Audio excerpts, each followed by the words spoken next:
Osmonning oxiri qayerda? deb so'radim bir donishmanddan. U miq etmadi. Menga juda yoqdi bu javob. Osmonning oxiri yo'q axir. Irmoqning oxiri daryo, daryoning oxiri dengiz, osmonning esa oxiri yo'q.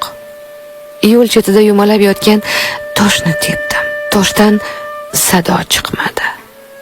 Yaratganga soldim deganimi bu? Olma shoxiga osilib devorga chiqdim.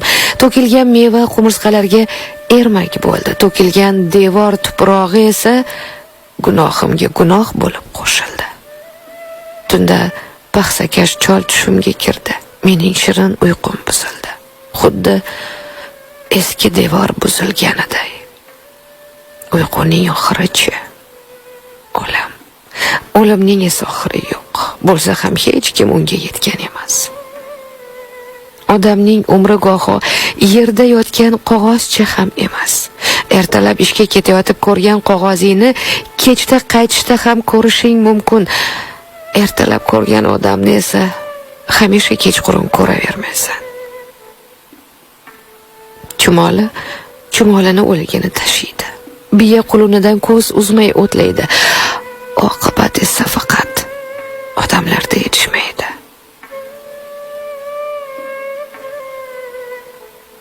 Oftob qayerga botadi deyman bobomga. Osmonning oxiriga deydi u. Oftob osmonning oxiriga borib botmaydi, balki yig'laydi. Dunyodagi barcha yo'llarning oxiri esa yig'i.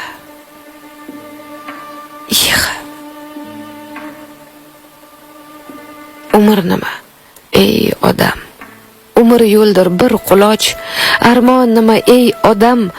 Armon ham bir ehtiyoj. Omad nima? Ey odam. Ayvondagi qaldirg'och.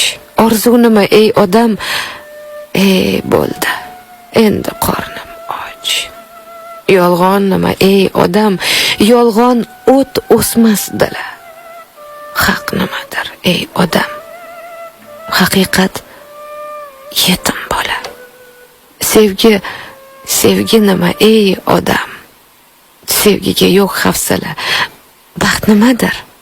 Ey odam, baxt bir kosa